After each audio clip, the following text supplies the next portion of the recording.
Sandiaga Yakut Khalil jadi menteri, dua petinggi FPI kutip ayat Al-Quran. Alhamdulillahirrahmanirrahim. Innalillahi wa inna ilaihi raji'un.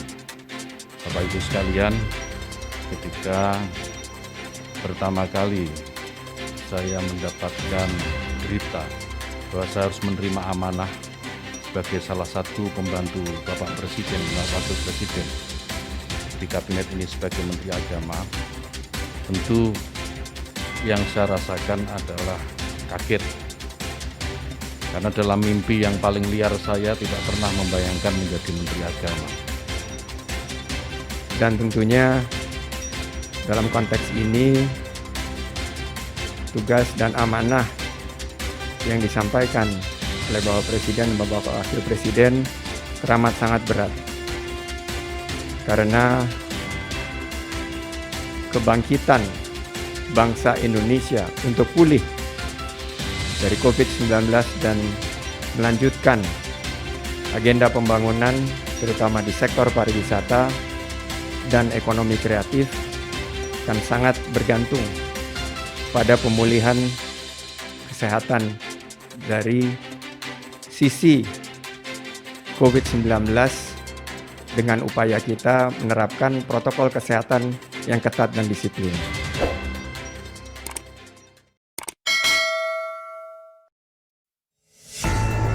Sandiaga Uno ditunjuk Presiden Joko Widodo atau Jokowi menjadi Menteri Pariwisata dan Ekonomi Kreatif. Sedangkan Yakut Khalil Kaumas menjadi Menteri Agama, Front Pembela Islam atau FPI buka suara. Allah bagiku, tidak ada Tuhan selain Dia, hanya kepadanya aku bertawakal dan Dialah Tuhan yang memiliki arsy yang agung, ujar Sekretaris Umum FPI Munarman pada Detikcom Selasa 22 Desember 2020. Munarman menjawab pertanyaan soal tanggapan terkait penunjukan Yakut Khalil sebagai Menteri Agama dengan mengutip ayat Al-Quran Surat At-Taubah ayat 129. Sementara itu, Wasekkum FPI Aziz Yanuar juga memberikan tanggapan senada. Ia menanggapi terkait keterpilihan Yakut dengan salah satu kalimat zikir yang diambil dari surah Ali Imran ayat 173. Hasbunallah wa ni'mal wakil, ni'mal maula wa ni'man nasyir. Itu pendapat kami, kata Aziz. Kalimat yang diutarakan Aziz bermakna cukuplah Allah menjadi penolong kami dan Allah adalah sebaik-baik pelindung. Sementara itu, Jubir FPI Slamet Ma'rif juga berkomentar mengenai keterpilihan Sandiaga Uno. Ia mendoakan Sandi dapat mengemban tugas dari Presiden. Ia hanya bisa mendoakan saja, semoga amanah dalam menjalankan tugas, ucap Slamet. Sebelumnya Yakut Khalil menyampaikan pernyataan pertamanya setelah dipilih Jokowi menjadi Menteri Agama. Ia bercita-cita menjadikan agama sebagai inspirasi bukan alat untuk melawan pemerintah. Alhamdulillah, inna lillahi wa inna ilaihi raji'un.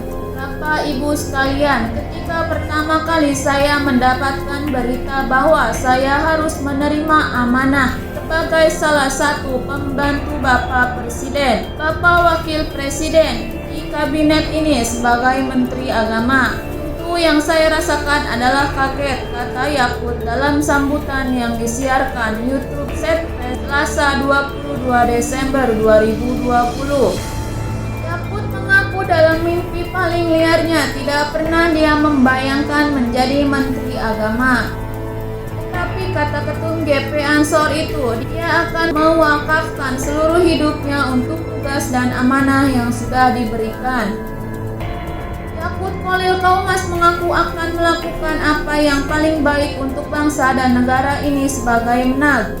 Di sini dia menekankan agama tak boleh dijadikan alat untuk berpolitik.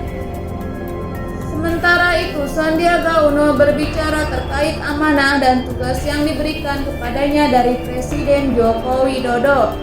Sandiaga mengungkap sektor pariwisata akan menjadi salah satu lokomotif pembangunan bangsa di tengah pandemi COVID-19.